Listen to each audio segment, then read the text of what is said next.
this morning. Who's enjoying Accra so far?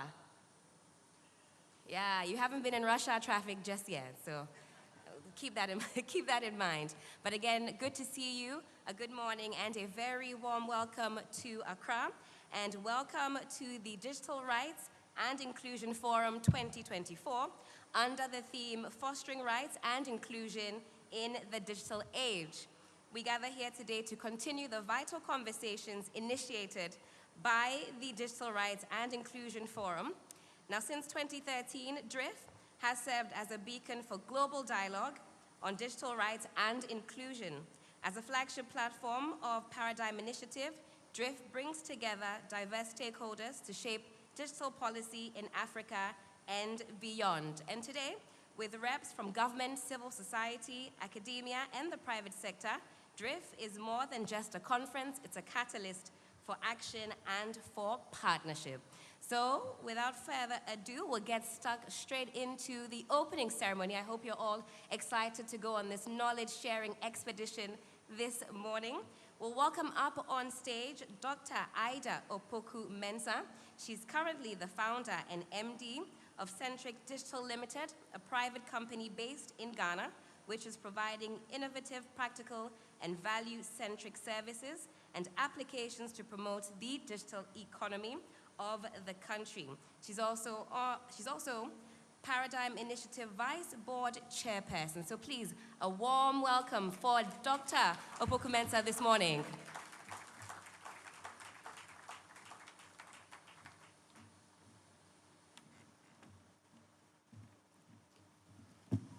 Thank you very much, Madam MC, and a very good morning to all of you. It's good to see you, and it's heartwarming to see the amount of interest that there is in DRIF24.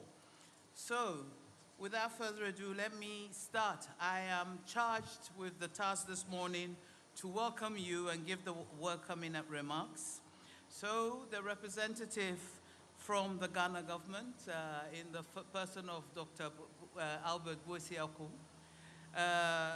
the event's speakers and sponsors, country partners, the partners of Paradigm Initiative, representatives from civil society, academia, non-governmental organizations, government agencies, and media, the private sector, the delegates, distinguished guests, ladies and gentlemen, a very good morning to you all. As the board vice chair, it is with great pleasure and honor that on behalf of Paradigm Initiative, I extend a warm welcome to each and every one of you gathered here today for the 2024 edition of the Digital Rights and Inclusion Forum, DRIF24. This event is hosted in collaboration with the Ghana government, partner organizations, which are hosting the event with PIN, the E-Governance and Internet Governance Foundation for Africa, University of Media Arts and Communication, Institute of Journalism, Media Foundation for West Africa, the Inclusive Tech Group, the Internet Society of Ghana, and the Human Security Research Council. I must say we are honored to host such distinguished individuals in our bustling city of Accra. Traffic, rush hour traffic and all. As we unveil the 11th edition of DRIF this morning, we are excited to set off on this 3-day journey, which will provide an opportunity to hold discussions, participate in launches and networking opportunities, among other things. It is also worth noting that the forum provides a rich selection of 80 sessions for the delegates to choose from under the following theme: fostering rights and inclusion in the digital age. And this is a very important topic of the day. Notably, sessions at this year's edition will focus on the following sub-themes: trust and accountability, data protection, privacy and surveillance, artificial intelligence, and emerging technologies, digital inclusion, and marginalized groups, all very critical areas in the ever-changing dynamic technology world. The DRIF24 further allows us to deepen our collaboration and knowledge sharing. We hope that the insights gained and the connections forged during this forum will inspire tangible action and positive change in the pursuit of a more equitable and just digital future. At the end of the 3 days, we hope we would all have gained a deeper understanding of the challenges, opportunities, and threats in the digital landscape, as well as a renewed commitment to advancing digital rights and inclusion for all. The forum's agenda, I might add, is also spot on, reflecting the array of challenges and opportunities that accompany the digital revolution. Indeed, each session promises to deepen our understanding and inspire meaningful action. I am particularly excited about the diverse launches aimed at showcasing a range of reports, toolkits, initiatives, and platforms from various organizations. Among these, we have PIN's Reporti, a platform empowering individuals to report digital rights violations. Additionally, IETA, a digital security platform, will provide crucial support to human rights defenders, journalists, and activists. PIN's annual report, LONDA, will offer indispensable insights into digital rights and inclusion across 26 African countries, serving as a guiding roadmap for policymakers and governments, civil society organizations, academia, and other relevant stakeholders. Further, we eagerly anticipate the premiere of PIN's 4th short film, Undersight, which highlights the transformative power of storytelling in driving social change. Through engaging narratives, PIN has the opportunity to initiate conversations that catalyze advocacy efforts. With such diverse offerings, this year's DRIF, I'm sure you agree, promises an engaging and enriching experience for all participants. I would not want to take much of your time, as I know many of you are eager to get into the business of the day. However, I would like to challenge all of us to remain steadfast in our commitment to advancing digital rights and inclusion, whilst embracing diversity of thought and perspective, and recognizing that our collective strength lies in our unity. With those few remarks, allow me to extend my deepest gratitude to each and every one of you once again. Your unwavering dedication and support in making this forum a reality will not go unrecognized. Thank you for traveling across the world from 61 countries to participate in this important forum. I am optimistic that we will all make the most of this opportunity to harness the transformative power of technology for the greater good of the current and future generations. Besides participating at DRIF, where you will mingle with delegates from various countries, network, exchange ideas, feel free to spend some time sampling the rich culture and hospitality that Ghana is well known for. This is indeed an opportunity to create lasting memories that will reflect the true spirit of collaboration and unity that defines this forum. I extend my warm wishes to you all for a refreshing, enriching, and unforgettable 3 days in Accra.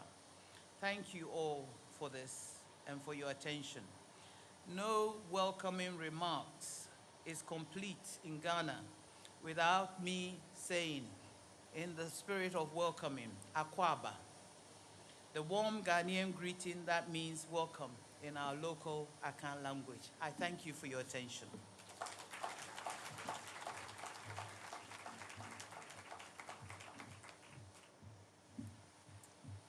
can do a little bit better than that. Another round of applause, please. Thank you so much for that, Dr. Ida Opoku Mensah. I believe we have some French speakers in the house. Any French speakers here this morning? Bonjour. Je parle français, mais c'est très mauvais. I've been practicing that all night. That's all. That's all I've got. Nothing beyond bonjour. But please, if you keep your hands up, we'll have some headsets given to you so you can follow along in the conversation. Okay. Bonjour. Bonjour. Bonjour. Ça va? Moving on. And moving on swiftly, indeed, we do have some more remarks coming your way. Please, let's welcome up onto the stage Dr. Enchi Bosiako. He is the first Director General of the Cyber Security Authority, CSA, an agency responsible for Ghana's cybersecurity regulations and development. Prior to his appointment on October 1, 2021, he served as the National Cybersecurity Advisor and head of the then Cyber Security Center from July 2017 to September 2021, leading the institutionalization, haven't had my tea this morning, pardon me, from Ghana's cybersecurity development, which progressed from 32.6% in 2017 to 86.69% in 2020. According to the ITU's Global Cybersecurity Index, GCI, with Ghana ranked 3rd in Africa and 43rd globally. How impressive. Please, a round of applause for Dr. Enchi Bosiako.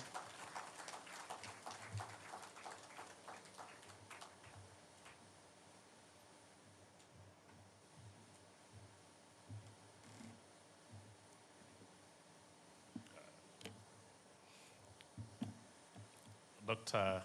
Ida Opoku Mensah, the former Special Advisor to the Executive Secretary on Special Initiatives and the SDGs, who has wonderfully welcomed us for this event. Honorable Garisha, the Commissioner for the African Commission on Human and People's Rights, Special Chair on Freedom of Expression and Access to Information, welcome. I'll use the word, the protocol established by Dr. Ida Akwaba to Ghana. A very good friend of mine and a pioneer of the civil society space, Mr. Benga Sasan. It's close to a decade now since I met this gentleman on the stage. I was impressed as an African by his brilliance and passion to promote digital rights all over the world. Please, let's give a special applause to this African young man who has really made an impact. He's done extremely well, right? Very. That's just about 7, 8 years ago when I met him. And I think you've grown this coalition strongly. I want to commend you and stay on and continue to drive this digital inclusion. But also Vinay Nayaram, Senior Manager of APTI, a number of civil society activists, digital rights advocates gathered here. Most of you have supported Ghana's cybersecurity digital inclusion development by the advocacy, by the input you've made into our work. Members of the board of Paradigm Initiatives, representatives who have gathered here, media, distinguished guests, ladies and gentlemen. On behalf of the Minister for Communications and Digitalization, the Honorable Eslaus Wekufo, who has been leading Ghana's digital inclusion and cybersecurity for the past 7 years, I'm humbled and delighted to stand before you today at this remarkable forum. I welcome you all to Ghana and hope you make time during your stay to explore the beautiful culture. Again, Dr. Ida has already recommended that you create some memory before you leave.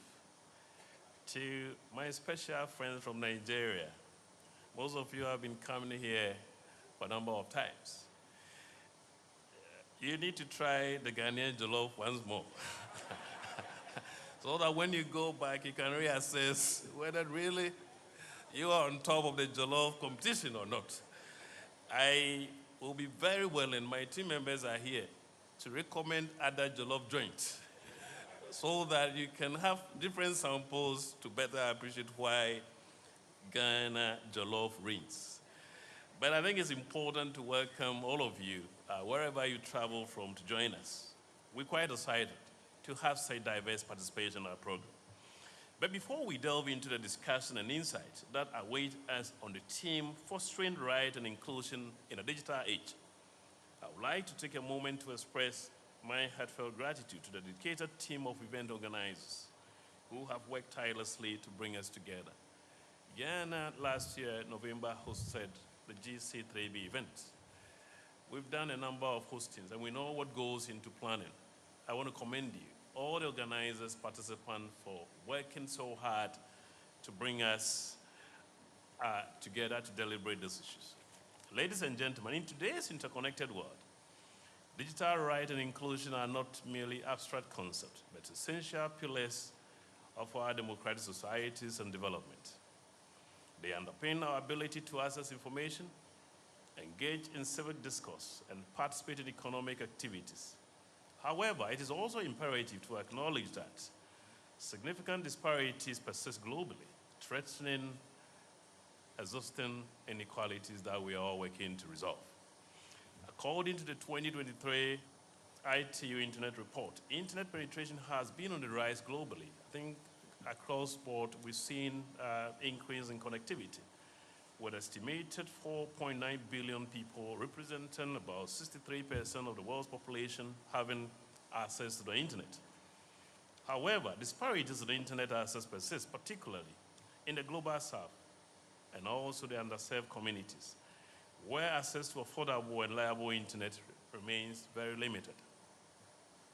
This can be seen in the case of Ghana as well. Analysis conducted by Kepios, producer of the world's most widely read report on digital trends, established that internet users in Ghana increased by 450,000, about close to 2% between January 2023 to January 2024. This represents a significant leap for us as far as our digital development in country is concerned. While this progress is commendable, we must remain vigilant in addressing the digital divide that persists, particularly on served and underserved communities.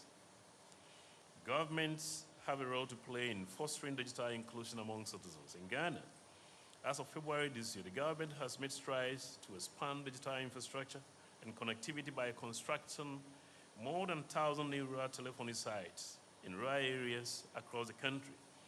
This is to expand network coverage and internet access among the population. This project was implemented under the leadership of the Ministry for Communications and Digitalization. Again, although this represents considerable progress, it is also an indication that more needs to be done to bridge the digital divide and ensure that all Ghanaians have equal access to opportunities presented by the digital age. Distinguished guests, these statistics underscore the importance of our discussion here today. As we strive to build a more inclusive digital society, it is essential that we address the barriers that hinder access to the internet and ensure they are adequately removed to uphold digital rights of our citizens. In an emerging digitally driven economy, ladies and gentlemen, digital rights has now firmly become a human right, and we ought to appreciate that and work to enforce that. A key pillar of our digital inclusion is guaranteeing that internet access is affordable and accessible to all segments of the society. In Ghana, initiatives such as the National Broadband Infrastructure Project, the Girls in ICT program, the Free Wi-Fi for Senior High Schools program have helped to expand access to the internet in underserved communities and break the digital divide. However, ladies and gentlemen, it is crucial to understand that digital inclusion is not just about the access to the internet, but also about ensuring that all individuals have skills and knowledge to fully participate in the digital economy. This requires investing in digital literacy and education initiatives to empower citizens with skills they need to navigate the digital landscape and take advantage of the opportunities presented by the internet. In Ghana today, access to digital services such as the e-government platforms, internet banking, and online education has expanded, with the majority of the population utilizing such services. The disparities in access, however, remain disproportionate. That's affecting the marginalized groups and further worsening the socioeconomic divide. The government acknowledges the revolutionary potential of the digital space to propel socioeconomic advancement, enhance the quality of life for Ghanaians. It is for this reason that a massive digitalization campaign dubbed the Digital Ghana Agenda was launched in 2017. This government initiative aimed at encouraging the usage of technology to empower the people and promote inclusive progress. Ladies and gentlemen, the digitization of economies has been a transformative process that has led to numerous benefits which we have in turn enjoyed and contributed significantly to our socioeconomic development. Unfortunately, as technology advances, so do threats persists, making it imperative for state and non-state actors to build the relevant skills, knowledge, infrastructure needed to safeguard our digital assets. Investment, information, and communication technologies, other digital initiatives, so that we can protect the citizens as well. Protecting citizens, however, individuals, businesses, and critical information are key in cybersecurity development as part of our response to the threat that emerge from this digital development. Internet governance and regulation continue to be a hot topic as well, with debate over issues such as net neutrality, data privacy, online censorship, and of course, cybersecurity. Countries have varying approaches to regulating the internet, leading to a complex global landscape of laws and policies. Emerging technologies such as artificial intelligence, blockchain, and Internet of Things are also reshaping the internet landscape, offering new possibilities for innovation and connectivity and introducing new challenges related to privacy, security, and ethical concerns. I do believe this development are likely to dominate our discussions here, the new and emerging technologies and how they impact what we've been promoting here, digital inclusion. Overall, the state of global internet connectivity is one of rapid expansion and transformation driven by technological advancements, increasing demand for connectivity, and evolving regulatory frameworks. Whilst progress has been made in expanding access to the internet, there is still much work to be done to ensure that everyone, regardless of their location or socioeconomic status, can fully benefit from opportunities provided by the digital age. In this regard, multi-stakeholder approach is recommended to facilitate inclusivity and to ensure that internet development serves mankind irrespective of economic status, social status, geographical location, gender, and most importantly, also serve the interests of the vulnerable. This distinguished guest must be a collective concern, making this event an important one. Through DRIF24 program, experts of the industry can share ideas and build capacity towards achieving the United Nations Sustainable Development Goals, the African Union Agenda 2063, and the Declaration for the Future of the Internet. Your participation here today is a testament to our collective commitment to forging the best pathway towards the future, underpinned by effective, sustainable, and inclusive global cooperation for safeguarding our digital world and right we hold in it.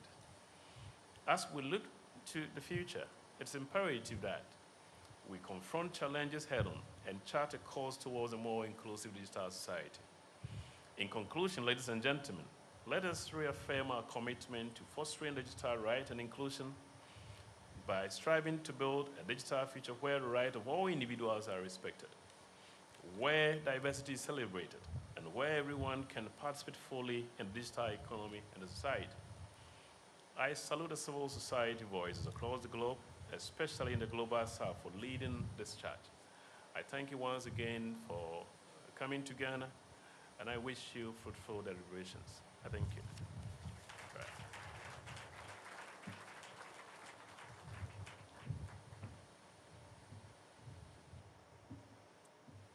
Thank you so much for that, Dr. Intri Bosiako. Who's had a chance to try some Ghana jollof? What do we think? Fellow Ghanaians, it's not looking good. He said it was all right, decent. It'll do. All right, well, coming up onto the stage next, we have Commissioner Garisha Topsy Sono.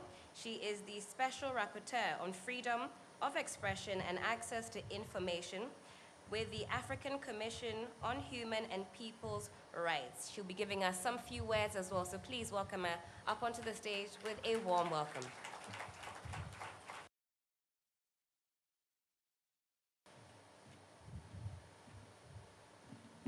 So, good morning, everyone. As the MC has just stated, I am a commissioner at the African Commission on Human and People's Rights, and I'm also the Special Rapporteur for Freedom of Expression and Access to Information. I would wish to thank DRIF and Paradigm Initiative for convening this forum this year. It gives me enormous pleasure to join in the 2024 edition of DRIF, a platform that contributes to discourse on digital rights and inclusion on the continent. The emergence of digital technologies and their impact on human and people's rights remains one of the least prioritized conversations on the continent at governance level. Decision-making bodies usually mainly focus on the prospect of economic value, but relegate the question of human rights and inclusion to the footnotes of these discussions.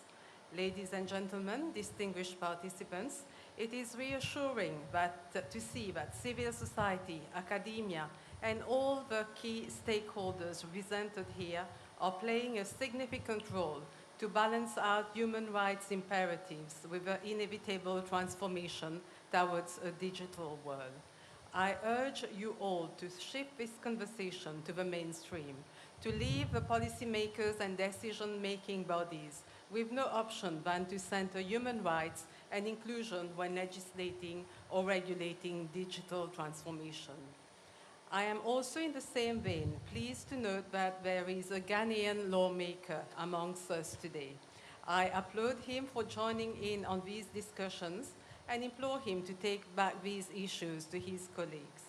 I also humbly ask the organizers of DRIF and Paradigm Initiative to try to ensure that next year we have ICT and information ministers, information regulators, data protection agencies, and other stakeholders represented at the next DRIF forum. What we discuss here is not only relevant to the extent that it gets to the ears that matter and agendas that are relevant. As you are all aware, digital transformation is currently taking center stage at the AU level, with many initiatives surrounding regulation and policy making. These include the implementation of the AU Digital Transformation Plan, the implementation of the AU Data Protection Framework, the drafting of the AU Conceptual Framework on the Continental Strategy for AI, the initiatives of the Office of the Legal Counsel on the application of international law to cyberspace, amongst others. It is important that you let your voices be heard by the African Union to ensure that human rights and inclusion remain at the center of the agenda. I cannot emphasize how important it is for you to aggressively engage with the Special Technical Committee on Science and Technologies, the STC on ICTs, the AU Department of Energy and Infrastructure, and the AU NEPAD High-Level Panel on Emerging Technologies, and the AU Working Group on AI. It's important to call for transparency and civil participation in all initiatives conducted at these different platforms. Importantly, it is exceedingly crucial to engage your ambassadors at the Permanent Representatives Committee in Addis so that they are the primary decision makers on the work that happens at the African Union. At the level of the African Commission, as I always say, my doors are always open, time and resources permitting. My team and I remain committed to deliver on your expectations as we pursue the common goal of digital rights and inclusion.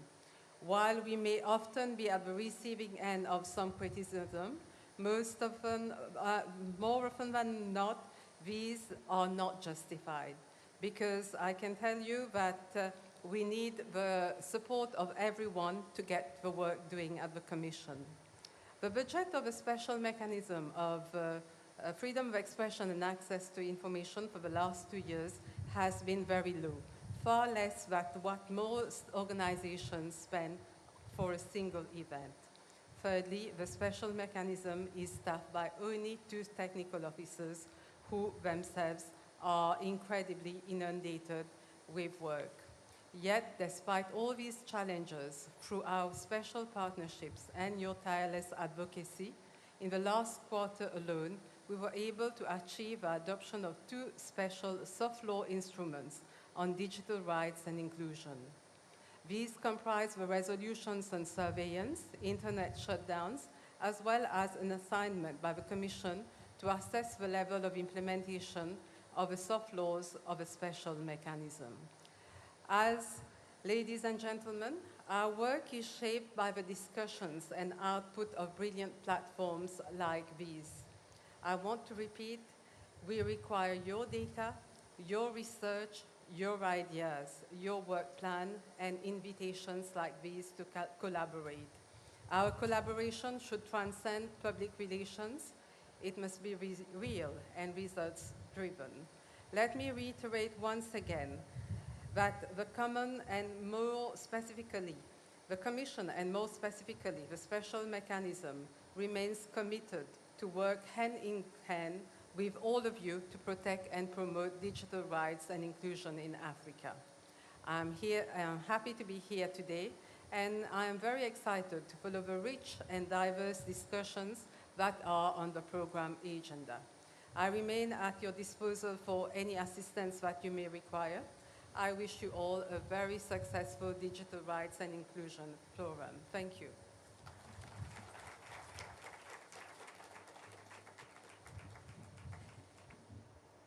Thank you so much for that, Garisha. Another round of applause, please.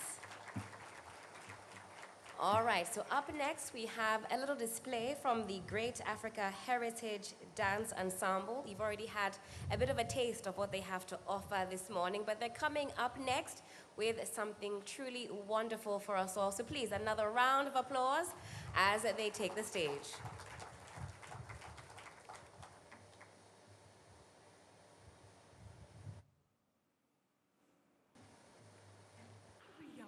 Open the door. She's not here. Open the door. Hey, ASG, open the door. Access denied. Voice unrecognized. What is that? Don't you have a key? What's wrong with this machine? Please hurry up. I need to leave here before your mother or brother come see me here. Exercise patience, I'm trying to work on it. What's wrong with this machine? Are you not supposed to be the tech guru? See, exercise patience for me. Do This is not like something. a web creation or app development. I beg you, take your time for me and let me try and work this thing out. I don't know why this thing is messing up today. Pass. Hey, Nana, don't you have a key? I said you exercise patience for me. Why are you talking plenty? Go ahead and open the door. You see, Do I want to know? Yeah, all the best. ASG, open the door. Access denied. Voice not recognized. Tonight?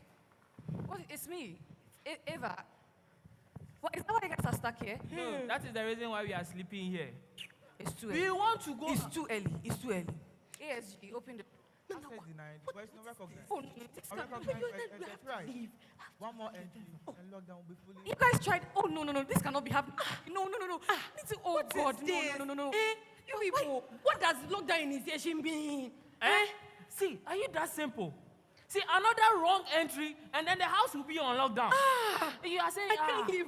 I can't leave. So exercise patience, we'll work on it. Please hurry up. Hurry up. No. What is happening? Bye. Wait, I don't know what's going on. Oh, my God. Somebody's deducting money from my bank account. Why? Did you give your PIN to someone? Am I dumb? No. Or maybe you shared your ATM card with someone. No, it's always in my purse, la. I don't know what is going on. Please, people, let's just open this door. I want to leave. So what would you have us do, young lady? I don't care. Kwame, it is your house. Just open the door. My life is literally on the line here. I have told you to exercise patience. So why are you talking plenty? I don't care. Just open the damn door. Mommy, open it. All you have to do is say, "Hey, SG, open the door," and you'll be out of here already. No, no, no, no, no, it's not you. I was just. Oh God, oh God, oh God. You see, this is your fault. What did I do? What did I do? Don't tell me that. Don't stop shifting blame. What's going on here?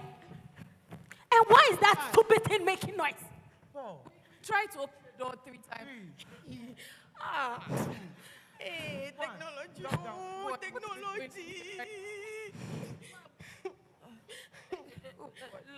Lockdown fully initiated. Maybe. Wait. Maybe the lockdown is only in the living room. Maybe your bedroom windows or something. The back door. Miss, who are you? Who is she? And what's she doing in my house by this time? To begin with, why does she know about our back door or anything in the house? Why is she here in the first place? It's not you. This one. I'm She's his my girlfriend. client. She's my girl client. A client in my house at 6 a.m. It was an emergency. What kind of emergency is that? It had to do with my... Oh, shut up already, Kwame. Didn't you tell me that I should tell anybody who asks me that I am your girlfriend? Now what? Men. Ma, I'm sorry. My name is Sophie. Kwame brought me here last night. Kwame, should I tell your mother why you brought me here? Sophie, Tell really? her. Really what? Come and answer, oh. Tell your mother before. Where are you going to? Sophie, sorry. Calm down, Ma. okay? Everything will be all right. I'm sure a retailer would have been elected by now, and he will come and open it for us. He has the main code, okay? Just calm down, okay? Sit down. You, come here. Call Mr. G for me. My door have been done by it's on your phone. Where's your phone? I misplaced it somewhere here yesterday. No, let me just call him. I'll call him. Kwame, you look worried, my son.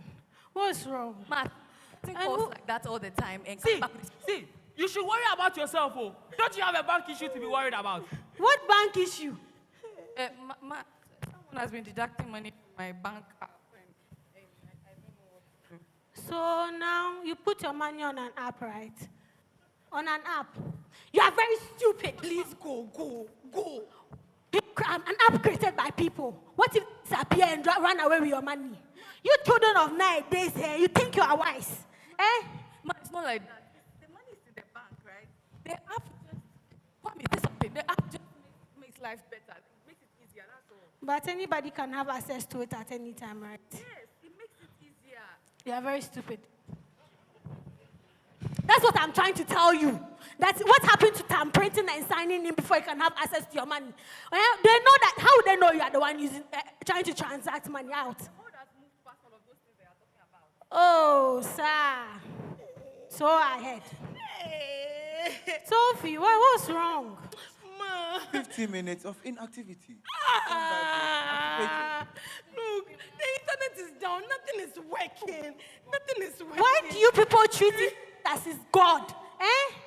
This internet gone are those days. We used to use it. We used to survive You without see, internet. Ma, oh. you don't understand. Eh? We need the internet to access everything. Explain. You I'm get it? listening, eh? I always need internet so that I can keep my app running. Without internet, I don't know what I'm going to do.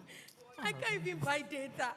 Try on your phone. So I can't find it. How long did Mr. G said he's going to get here? He said he's coming soon.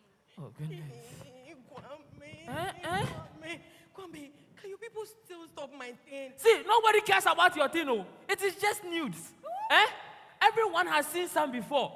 It is not your own which will make news. Eh? Nobody cares about your news. There's a life and death issue over here. What's life and death issue? Worrying me with news. Kwame, start talking. What's life and death issue? So you, Kwame, after taking advantage of me, you now stand here and say nobody cares, eh, Kwame? Eh? After bringing me here last night and doing all that you did to me, you stand here and say nobody cares. After inserting your... Hey, it's okay. It's okay. Enough. Where are my children? What happened to them? Where are my children? Kwame, start talking. You were insecting what? In my house. She brought a pencil yesterday and she said I should insert it into the sharpener for her. She doesn't have pencil in the house, so you were sharpening for her. I was inserting the pencil into the sharpener. And you were insecting. I was inserting it into the sharpener. I'm dead. See, I told Hey, don't go, come.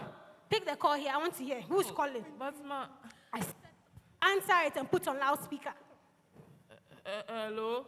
Mr. Kwame, your time is almost up. Please exercise patience for me. I'm trying to work on it, but then the internet is messing up. Don't Please. play games with me, boy. Oh, I beg you. I beg you, boss. Stop begging. This is business, not a charity organization. Were you begging your app users when you're spying on them and using their information for your own benefit? You have less than an hour. Get me what I want. Really? Hey, Kwame. You just... What does he mean by that? Wait. So you've been spying on your app users. I mean, my video was in my draft. You must have seen it, Kwame. Are you the one, Kwame, wait. Are you the one threatening to expose my nudes? Aside your spying on people on your app, you have access to their phones. You have access to their pins and passwords. I have access to their contact messages, passwords, and pins. It's a small clause in the terms and conditions. Nobody reads terms and conditions. But then that is the reason why it is there. Oh God. Wait. So that means that you have access. Come here, you share my pin or password with anybody. The money is not for me, so my company. Come here, say something last. Stop. Kwame, I don't know what they are talking about. Start talking. Hurry up. Who called you and what does he want? He wants information. What information? He wants information on some big people's details. He wants the information so that he can blackmail them and take money from them. And what does he have against you? Well, he found out about my backdoor business of spying on people. And then when he found out about that, he threatened me that he was going to report me to the press. I'm trying to outsmart him by launching a virus so that I'll be able to crash the system so that he wouldn't have access to. Hey, No one boy. is calling you. You think you can outsmart me, eh? Hey, what is happening? What's going on? How? I don't know. How is he talking? How is it talking? How are you listening to our conversation? I am here with you. Right here in this room. Look. my God. ASG, how many minutes left for lockdown?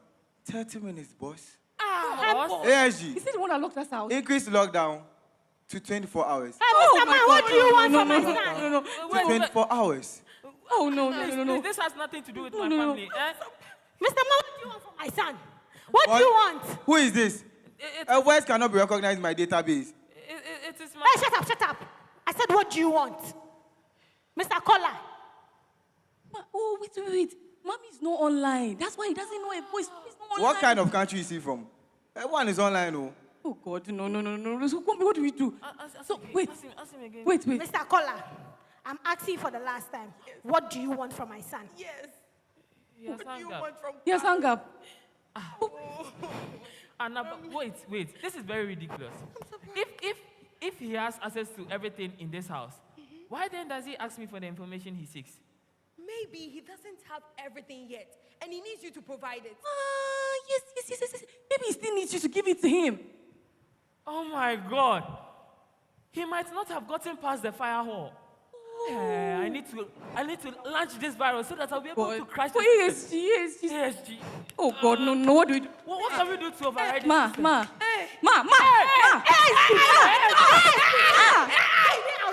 system? System overheat. Chair, wait. The door is open. My new door! I wonder what my mother would have said if she had heard this story. That I told you so. Your husband built this house to trap here forever. This technology of a thing is very evil. But sure, it's getting more complicated as it used to be many years ago. However, we cannot deny the unprecedented levels of comfort, sophistication, and enlightenment that technology has brought into our lives. And just like every living thing, it grows and advances, sometimes beyond our wildest imaginations. But then there is nothing we can do to prevent these advancements.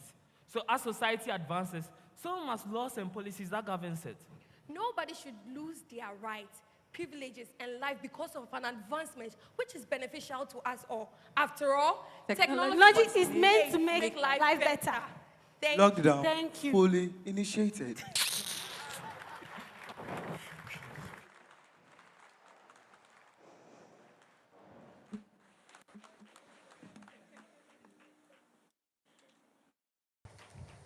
We're going to carry on with the opening ceremony of the conference with some insightful conversations right about now. They'll be taking place on the stage with myself. And the first speaker up is Benga Sesan.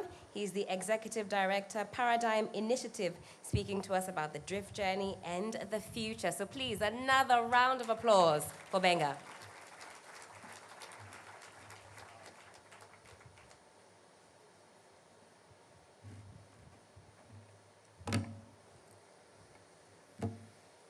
Lockdown reversed. Yemamo Akwa Baba DRIF 2024. Well, that was me saying welcome to DRIF 2024.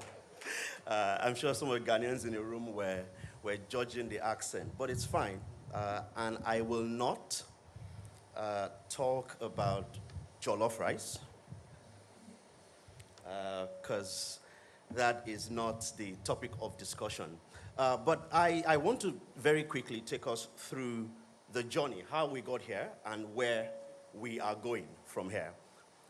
11 years ago, in 2013, the Nigerian government and many other governments were doing something that we, in civil society, considered quite concerning: investment in surveillance technologies without enabling laws, without any guardians. And so in 2013, August, a few of us gathered in Abuja, Nigeria, and we were just concerned about what is going on in this country. What can we do about it? Later in the year, in December, we met again in Lagos. And after that, in 2014, we decided that it was time to ask a few of our friends in other countries, are you seeing the same things that we're seeing? And we realized that there were similar things, because in 2012, there had been a lot of protests across the continent. Many of us remember Yanamare, Sasofi, Occupy Nigeria, and all that. So there was reaction to citizens expressing their concerns. 2016, in 2014, we had started talking about what we call the Internet Freedom Declaration for Nigeria. And the idea was for the few of us who were in the room to have this conversation and to then take action. Immediately we left the place. And that's the reason why when you hear the introduction of DRIF, what you will hear is that it is a platform for action. We will have conversations about fostering digital rights. We will have conversations about our various sub-themes, but the core issue that we believe will be the outcome is the action we can take. Because right in this room, there are actors, there are people who have been working on some of the concerns that you have. In fact, chances are that the person to your left or the person to your right actually are as concerned about some of the issues that you think you're most concerned about. And that is why the Digital Rights and Inclusion Forum happens. In 2016, we decided it was time to open the door to other countries to participate because the issues were similar. And thankfully, the conversation went in that direction. We got updates from the Gambia, and if any of you know what was happening in the Gambia in 2016, you will understand that we saw that issues around internet shutdowns, which thankfully, the Special Rapporteur had mentioned the new instrument that we can now use for advocacy. And by 2017, it was still called, at a time, not the Digital Rights and Inclusion Forum, it was called the Internet Freedom Forum.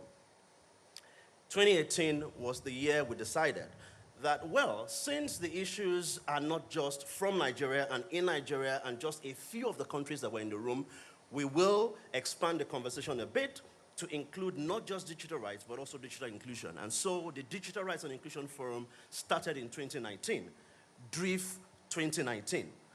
And we then decided that it was time to have one more meeting in Nigeria and then begin to move DRIF to other countries. And then we planned DRIF 2020. It was supposed to hold April 23, 2020. And many of you remember what happened in 2020. In March, the lockdown was initiated. So we first announced that DRIF 2020 was postponed because we believed it was going to be maybe, hopefully short-lived, but it wasn't short at all. And of course, that meant, that was the 2013, this was 2014, the Internet Freedom Forum. We skipped 2015 because we were looking for resources to host DRIF, to host the IFF at the time, and we couldn't find it. So we decided to plan for the next year. And by 2019, we started Digital Rights and Inclusion Forum. And by 2020, when we tried to host and COVID said no, we decided in 2021 to take a different approach. This was in 2016, Ghana, Senegal, Cameroon, all the different countries, Kenya. And I remember this moment in 2016, and we continued in 2017, 2018, 2019.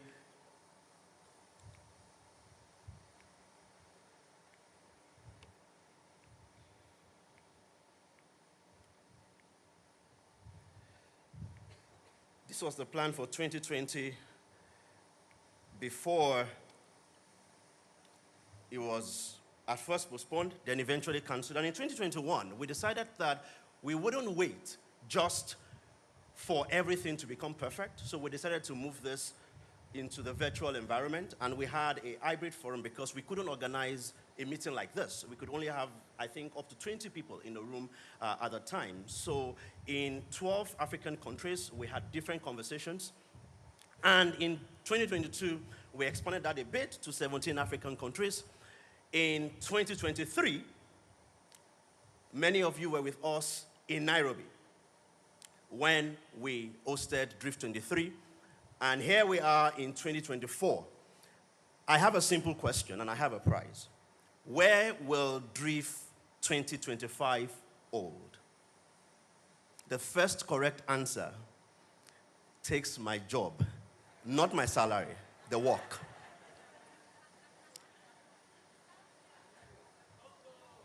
Congo, Malawi, South Africa, Senegal, Ivory Coast, Benin, Rwanda, Nairobi. Why do you want to go? Zimbabwe, Namibia, Angola, Zambia. Nobody wants my job. Okay. It's understandable because I'm keeping the salary. But beyond that, beyond DRIF 2025, what we've decided to do, and we said this in Nairobi, is that this is no longer a conversation amongst us as Africans.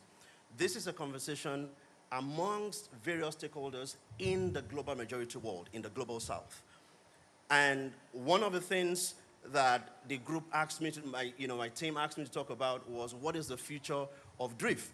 So if initiation of lockdown does not happen, oh, I see, I need to be like that woman that is not online and take this above. Is that the reason? So in the spirit of what the future will look like, I asked an AI tool what DRIF 2063 will look like. This is still 2024. Let's fast forward to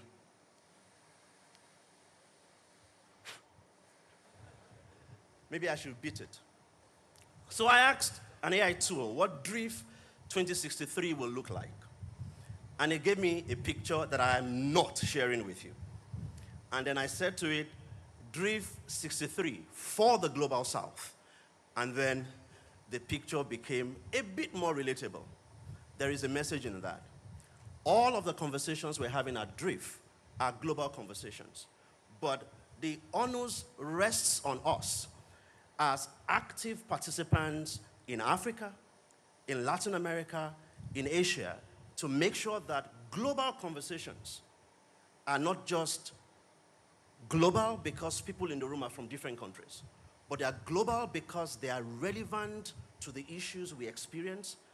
They're global because we understand what we want and the conversations we need to have, the partnerships we need to form, and of course, at the end of the day, to make sure that action is focused on our needs.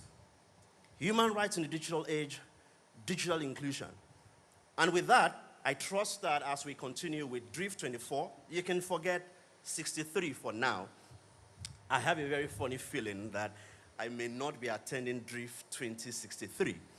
I probably will be retired by then, holidaying somewhere, and I'll, maybe my hologram will join the meeting. But until then, for DRIF 2024, I want to say a very big thank you, not just to our partners, not just to the board, not just to the fantastic, amazing, awesome Paradigm Initiative team. Please put your hands together. But to everyone in the room and everyone online, to say thank you. In the next 3 days, the conversations we will have, the networks that we will form, and the action that will follow immediately will determine where the Global South will be in 2063, and it will be where we want it to be because we know there are things that we do not agree with, but we will take action and we will forge partnerships to get where we want to be. Thank you and welcome to DRIF 2024.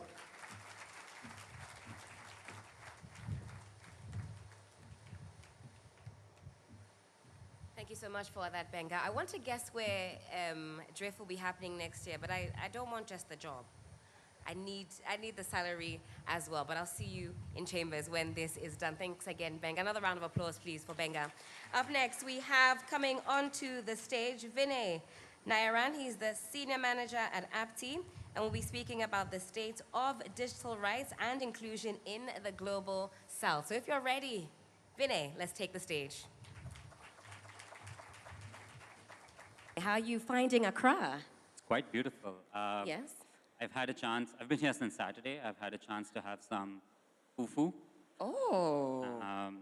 Haven't had some red yet, which I'm really looking forward to. Uh-huh. I've tried both Nigerian and Ghanaian jollof rice. Ooh, Vinay. You know what's coming next. I'm not starting a war here, so they're both really good. Boo. In any case, good to see you, Thank you so much. this morning. And as the introduction, when we want to know about the state of affairs in the Global South, so do speak to us about what's going on in that domain. Thank you.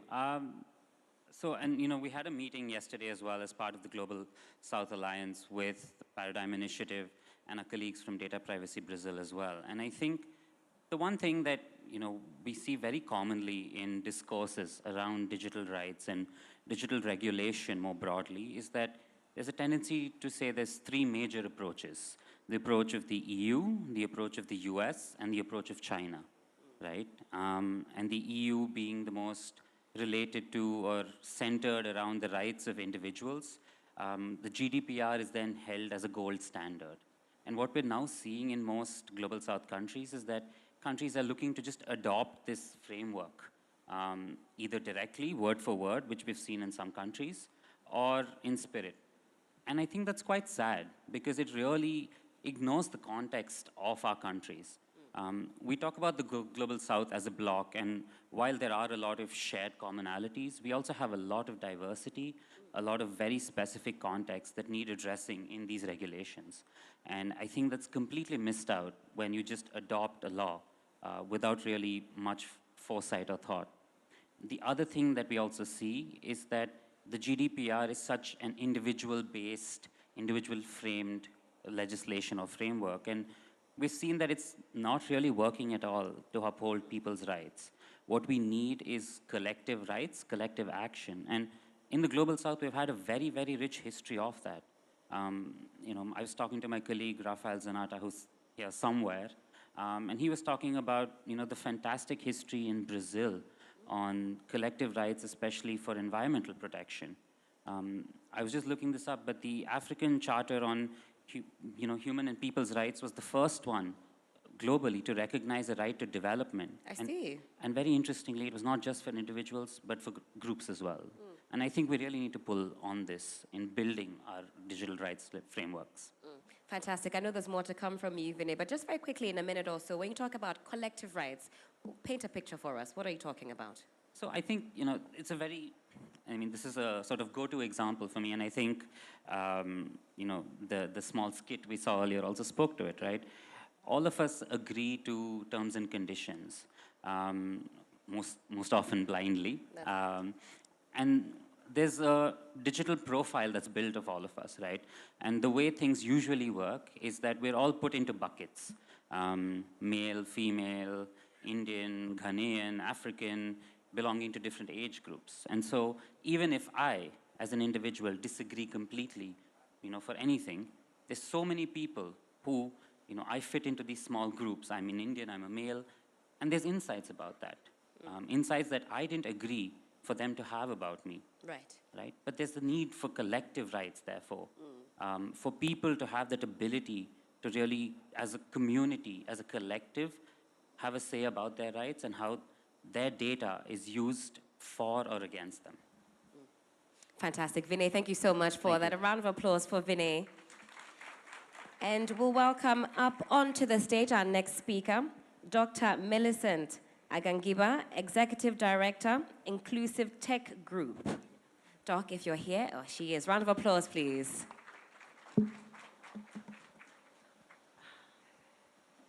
Good morning. Good morning. Good to see you. Good to see you. I'm not going to ask what's the better jollof, Nigeria or Ghana, because we know it's Ghana all the way. But Doc, good to see you. Good morning again.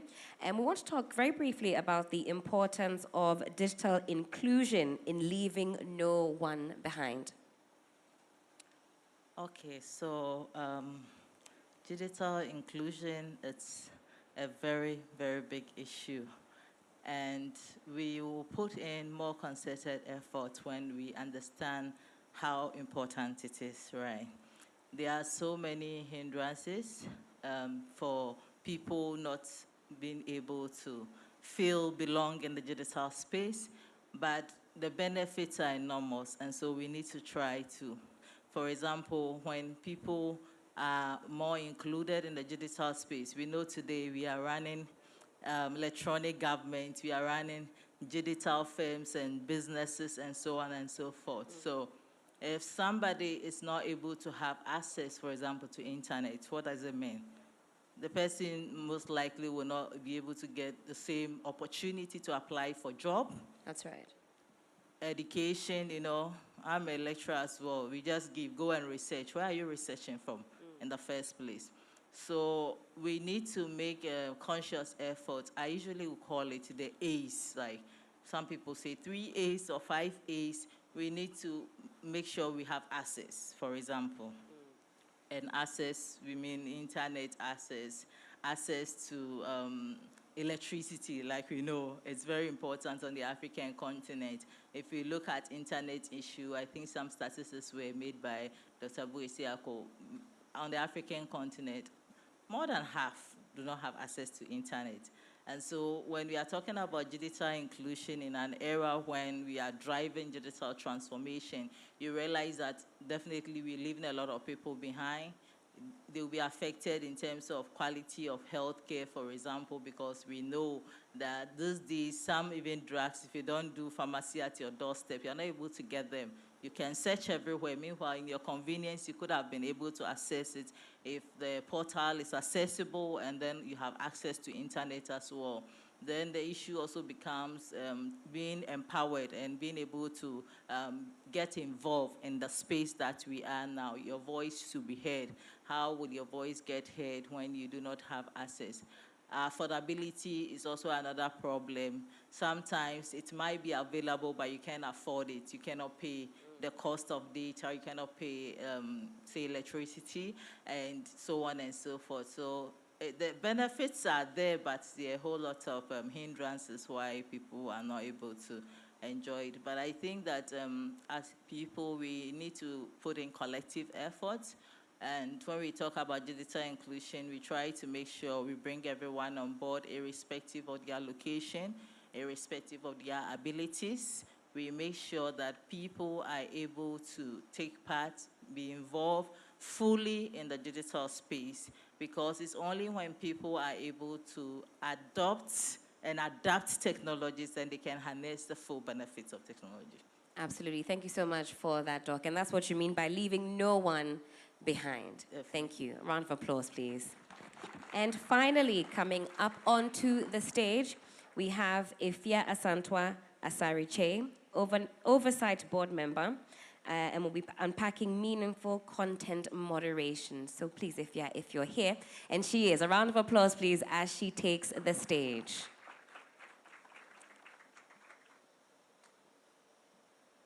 Good morning. How are we doing this morning? I'm doing all right. I'm doing fantastic. So as I mentioned, we want to talk about the importance, unpacking meaningful content moderation. What are we talking about here? Well, thank you very much to the organizers of Digital Rights and Inclusion Forum for inviting me here to speak at this very important event in the digital space in the Global South. I am Efia Asantwa Asariche. I'm a human rights lawyer. I'm a development professional, and I'm also a member of the Oversight Board for Meta. The board has been working over the last 3 years or so, and I believe it's especially important for me to raise a bit of an awareness about the work of the board and how civil society groups, especially the African civil society groups, can work with the board. So if you allow me just a minute to briefly explain. So the Oversight Board is a deliberative body, it's an independent body comprised of experts from around the world that makes binding decisions on what content should be removed or should stay on Facebook, Instagram, and Threads. So on these 3 platforms, the board is telling Meta what you should allow on these platforms. Our decisions are, of course, based on whether Meta's content enforcement is consistent with its own values, policies, but as well as human rights commitments. We're set up to give viewers or users more an opportunity to appeal content moderation decisions that are made by the company to address some of the most significant as well as difficult issues that Meta itself is facing. The board also makes what we call policy recommendations rooted in freedom of expression, as well as human rights principles, and address issues around transparency, accountability of the company, of these platforms and digital companies. Now, I'll speak briefly. A lot has been said about this year being an extraordinary year for democracy. So 2024 is supposedly the biggest year for elections in world history, where half of the world's population is heading to the polls. We have the biggest, democracy, India, that went to the polls. They started, I believe, on Friday, and it's going to run for 7 weeks because there is estimated almost 1 billion people heading to the polls. So for us, electoral integrity is very significant to us because this is the future of democracy, of human rights, of open societies that is at stake. So what we've been doing as a board is working on electoral integrity. It's one of our strategic objectives, actually. And what we are doing is saying that we are concerned, of course, about generative AI. We heard about the little skit, what we call deep fakes, disinformation, voter manipulation. And so what we've been doing is, when it comes to content moderation, the core problems that we are facing, of course, are not new. But the board is saying social media platforms should learn lessons from the past and take responsible steps to addressing what constitute, permissible political speech, how to treat content by influencers, how do we ensure algorithms are not fueling toxic online environment. And this should be done, ahead, during, and after elections. The board has been taking steps. We have recently had cases from Brazil to Cambodia to Pakistan to the United States. We recently published a very interesting decision that got a positive response from Meta about implementing recommendations regarding manipulated media. Like I mentioned, elections. We are going to have some. Ghana is heading to elections in December. South Africa, a very important democracy on the continent, is going to the polls next month. We had elections in Dakar, where I live, last month. And it's important that, some of these cases around elections is taken very seriously. Now, on this specific case I want to mention, it involved a video, and I think a lot of people in this room would have seen it. It involved a short video of President Biden putting "I voted" sticker on his granddaughters. Just up here, pinning in the US, after you vote, you get a sticker saying you voted. And somebody made it look as if he was actually fondling his, granddaughter. So manipulation of video, and he didn't even use AI. It was simple manipulation of this piece, and it was put online, and basically saying, look at this, you can't vote for this man because he's a pedophile, because he's doing this. So the board is saying, look, a lot of manipulation happens online, a lot of electoral misinformation, disinformation, what we call cheap or deep fake is happening, and we need to be attentive to that. We've also been working, to improve a number of policies by Meta.